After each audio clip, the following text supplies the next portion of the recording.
അമേരിക്കയെ വിശ്വസിക്കരുതെന്ന് പറഞ്ഞാൽ ആര് കേൾക്കാനാണല്ലേ?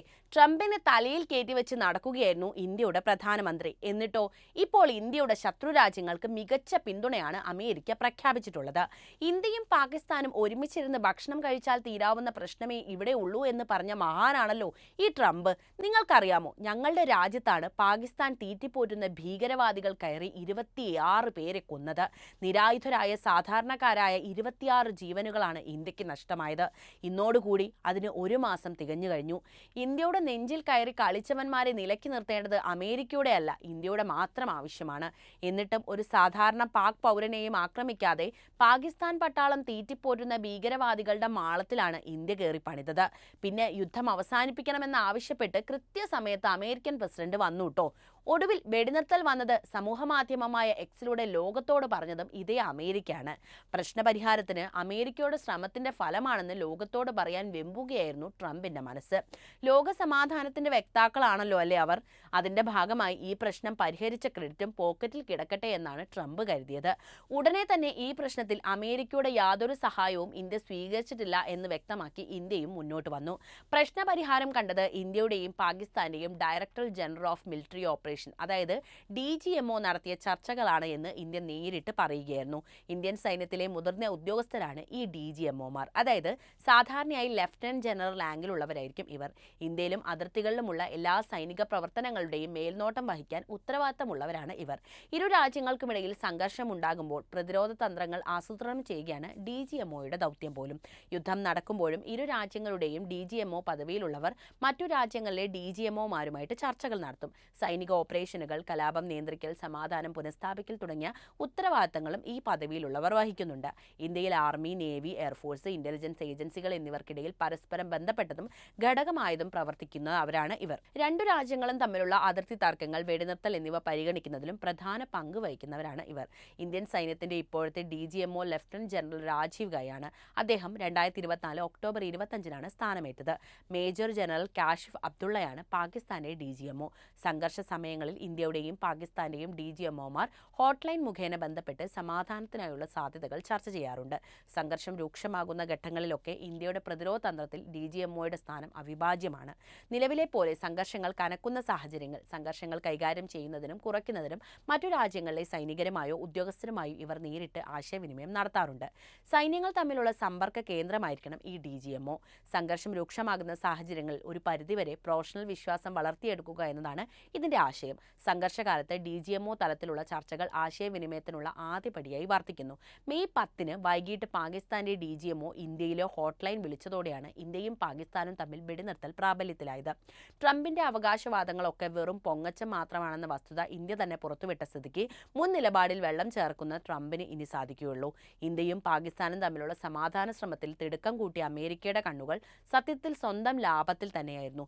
സ്വന്തം കീശ വീർപ്പിക്കാനുള്ള അവസരമായിട്ടാണ് അമേരിക്ക എല്ലാ യുദ്ധങ്ങളെയും നോക്കിക്കാണാറുള്ളത്. ആഗോള സമൂഹത്തിന്റെ കണ്ണിൽ പൊടിയിടാൻ സമാധാനം സമാധാനം എന്ന് വിളിച്ചു പറഞ്ഞാലും അമേരിക്ക യുദ്ധം ആഗ്രഹിക്കുന്നവരാണെന്നും അതിലൂടെ കോടിക്കണക്കിന് രൂപയുടെ ആയുധ കച്ചവടം നടക്കണമെന്ന് തന്നെയാണ് അവർ ആഗ്രഹിക്കുന്നത്. ഇന്ത്യക്കൊപ്പമാണെന്ന് പലകുറി പറഞ്ഞ അതേ ട്രംപ് പാകിസ്ഥാനുമായും പാകിസ്ഥാന്റെ സഹായിയായ തുർക്കിയുമായും സഹകരിച്ച് പ്രവർത്തിക്കുകയാണ് ഇപ്പോഴും ചെയ്യുന്നത്.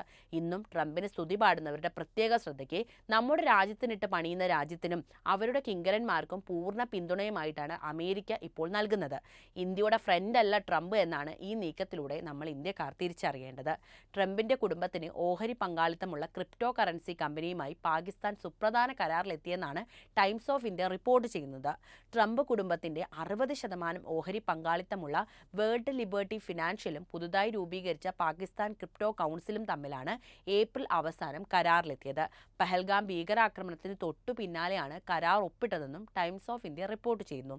സൗത്ത് ഏഷ്യയിലെ ക്രിപ്റ്റോ കറൻസി തലസ്ഥാനമാക്കി പാകിസ്ഥാനെ മാറ്റുന്നതിന് വേണ്ടി ഇക്കൊല്ലം മാർച്ചിലാണ് ക്രിപ്റ്റോ കറൻസി കൗൺസിൽ രൂപീകരിക്കുന്നത്. പിന്നാലെ ഉദ്യമത്തിന് വിശ്വാസ്യത നൽകാൻ പ്രമുഖ ക്രിപ്റ്റോ കറൻസി എക്സ്ചേഞ്ചറായ ബിനാൻസിന്റെ സ്ഥാപകൻ ചാങ് പെങ് ചാവോയെ മുഖ്യ ഉപദേശകനായി നിയമിച്ചിട്ടുണ്ട്. ക്രിപ്റ്റോ തട്ടിപ്പ് കേസിൽ 4 മാസത്തെ തടവ് ശിക്ഷ അനുഭവിച്ച ആളാണ് ഈ ചാവോ. ഡൊണാൾഡ് ട്രംപിന്റെ മക്കളായ Eric Trump, Donald Trump junior, മരുമകൻ ജൊറാദ് കുഷ്ണർ എന്നിവരുടെ നേതൃത്വത്തിൽ കഴിഞ്ഞ വർഷം ആരംഭിച്ച സ്റ്റാർട്ടപ്പ് കമ്പനി കമ്പനിയാണ് WLF blockchain. Cryptocurrency രംഗത്താണ് ഇവയുടെ പ്രവർത്തനം. വൈറ്റ് ഹൗസിലെ ബന്ധങ്ങൾ പ്രയോജനപ്പെടുത്തി ലോകത്തിന്റെ വിവിധ ഭാഗങ്ങളിൽ ഇവർ വ്യാപാര കരാറിൽ ഏർപ്പെടുകയാണെന്ന ആരോപണവും നിലനിൽക്കുന്നുണ്ട്. കമ്പനിയുടെ പല ഇടപാടുകളും ദുരൂഹമാണെന്നാണ് അടുത്തിടെ ന്യൂയോർക്ക് ടൈംസ് അടക്കമുള്ള മാധ്യമങ്ങൾ റിപ്പോർട്ട് ചെയ്തത്. കൗൺസിലിന്റെ രൂപീകരണത്തിന് പിന്നാലെ ട്രംപിന്റെ വിശ്വസ്തനായ സാക്കറി വിറ്റ്കോഫ് WLFനെ പ്രതിനിധീകരിച്ച് പാകിസ്ഥാനിലെത്തിയതായും റിപ്പോർട്ടിൽ പറയുന്നു. 2020 ഇസ്രായേൽ, UAE, ബഹ്റിൻ എന്നീ രാജ്യങ്ങൾ തമ്മിൽ നയതന്ത്ര ബന്ധം സ്ഥാപിക്കാൻ മുൻകൈയെടുത്ത ആളാണ് ഈ വിറ്റ്കോഫ്. ഇപ്പോൾ റഷ്യ-ഉക്രൈൻ സമാധാന കരാർ സാധ്യമാക്കാൻ ട്രംപ് ചുമതലപ്പെടുത്തിയിരിക്കുന്നതും മിഡിൽ ഈസ്റ്റിലെ വൈറ്റ് ഹൗസ് പ്രതിനിധിയായ വിറ്റ്കോഫിനെയാണ്. പാകിസ്ഥാനിലെത്തിയ അമേരിക്കയുടെ സംഘവുമായി പാക് പ്രധാനമന്ത്രി ഷെഹബാസ് ഷെരീഫും സൈനിക മേധാവി അസീം മുനീർ അടക്കമുള്ള ഉന്നതർ കൂടിക്കാഴ്ച നടത്തിയെന്നും പാക് മാധ്യമങ്ങൾ റിപ്പോർട്ട് ചെയ്യുന്നു. ഉന്നത ഉദ്യോഗസ്ഥരുടെ സാന്നിധ്യത്തിലാണ് കരാർ ഒപ്പിട്ടതെന്നും റിപ്പോർട്ടുകൾ പറയുന്നുണ്ട്. എന്നാൽ ഇത് സംബന്ധിച്ച പ്രതികരണങ്ങളിലൊക്കെ തന്നെ സമർത്ഥമായി കൈകഴുകി ഒഴിയുന്ന ഒരു ലോക നേതാവിനെയാണ് ട്രംപിൽ നമുക്ക് കാണാൻ കഴിയുക. ഇതിനു പുറമെ തുർക്കിക്ക് $304 മില്യൺ വില വരുന്ന ഹ്രസ്വദൂര മിസൈലുകൾ നൽകാനും അമേരിക്ക മുൻകൈയെടുക്കുന്നുണ്ട്.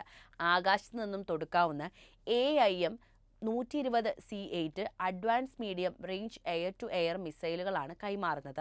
പാക് സൈന്യം ഇന്ത്യക്കെതിരെ ഉപയോഗിച്ച ആയുധങ്ങളിലൊന്നാണ് ഇത്. പഹൽഗാം ഭീകരാക്രമണത്തിന് പിന്നാലെയുണ്ടായ സംഭവങ്ങളിൽ തുർക്കിയുടെ ഇടപെടൽ കാരണം ആയുധ ഇടപാടിനെ ഇന്ത്യ ജാഗ്രതയോടെയാണ് ഇപ്പോൾ നോക്കിക്കാണുന്നത്. 2019 ഇന്ത്യയിലെ സൈനിക കേന്ദ്രങ്ങൾ ലക്ഷ്യം വെച്ച് പാക് സൈന്യം നടത്തിയ ഓപ്പറേഷൻ അമേരിക്കൻ നിർമ്മിത F-60 യുദ്ധവിമാനങ്ങൾക്കൊപ്പം അമ്ര മിസൈലുകളും ഉപയോഗിച്ചിരുന്നു. ഇതിനെതിരെ ഇന്ത്യ തെളിവുമായി അമേരിക്കയെ സമീപിക്കുകയും ചെയ്തിട്ടുണ്ട്. തുടർന്ന് ഈ ആയുധങ്ങൾ ഇന്ത്യക്കെതിരെ ഉപയോഗിക്കില്ലെന്ന് അമേരിക്ക ഉറപ്പ് നൽകിയിരുന്ന ഒരു ചരിത്രവുമുണ്ട്. അതേസമയം പുതിയ സാഹചര്യത്തിൽ ഈ മിസൈലുകൾ തുർക്കി പാകിസ്ഥാന് കൈമാറില്ലെന്ന് ഉറപ്പാക്കാൻ കഴിയില്ലെന്നാണ് വിവരം. അടുത്തിടെ F-60 വിമാനങ്ങളുടെ അറ്റകുറ്റപ്പണിയുമായി ബന്ധപ്പെട്ട് പാകിസ്ഥാന് തുർക്കിയുടെ സഹായം ലഭിച്ചിട്ടുണ്ടായിരുന്നു. അമ്രാം മിസൈലുകൾ തൊടുക്കാൻ ശേഷിയുള്ള യുദ്ധവിമാനങ്ങളിൽ പാകിസ്ഥാന്റെ കൈവശമുള്ളത് F-60 മാത്രമാണെന്നും കൂട്ടി വായിക്കണം. പെഹൽഗാം ഭീകരാക്രമണത്തിന് പിന്നാലെയുണ്ടായ ഓപ്പറേഷൻ സിന്ദൂറിൽ പാകിസ്ഥാന് പരസ്യ പിന്തുണ പ്രഖ്യാപിച്ച് രംഗത്തെത്തിയ രാജ്യമാണ് ഈ തുർക്കി. പാകിസ്ഥാന് ഡ്രോണുകളടക്കം നിരവധി ആയുധങ്ങൾ എത്തിച്ച് നൽകാനും തുർക്കി മുന്നിലുണ്ടായിരുന്നു. ഇതിനു പിന്നാലെ തുർക്കി ബന്ധമുള്ള ചില കമ്പനികൾ ഇന്ത്യയുടെ പ്രവർത്തനം കേന്ദ്ര സർക്കാർ നിയന്ത്രിക്കാൻ തീരുമാനിച്ചിട്ടുമുണ്ട്. ഇരു രാജ്യങ്ങളുമായുള്ള വ്യാപാര യുദ്ധത്തിലും വിള്ളലുണ്ടായി കഴിഞ്ഞു. ഈ സാഹചര്യത്തിൽ തുർക്കി അത്യാധുനിക ആയുധങ്ങൾ സ്വന്തമാക്കുന്നത് ആശങ്കയുണ്ടാക്കുന്ന കാര്യമാണെന്നാണ് പുറത്തുവരുന്ന റിപ്പോർട്ടുകൾ പറയുന്നത്. നമുക്കും അങ്ങനെ തന്നെ ഒരു ആശങ്കയുണ്ടാകുമല്ലേ? അതേസമയം വിഷയത്തിൽ കേന്ദ്ര സർക്കാർ ഔദ്യോഗികമായി പ്രതികരിച്ചിട്ടില്ല. അമേരിക്കൻ നിർമ്മിത beyond visual range air to air മിസൈലുകളാണ് ഈ അമ്രാം. 40 കിലോമീറ്റർ അകലെ നിന്ന് വരെ തൊടുക്കാവുന്ന മിസൈലുകളെയാണ് ബിയോണ്ട് വിഷ്വൽ റേഞ്ച് വിഭാഗത്തിൽ ഉൾപ്പെടുത്തിയിരിക്കുന്നത്. അമേരിക്കൻ സൈന്യം ഉൾപ്പെടെ 40ഓളം രാജ്യങ്ങൾ നിലവിൽ ഈ മിസൈലുകൾ ഉപയോഗിക്കുന്നുണ്ട്.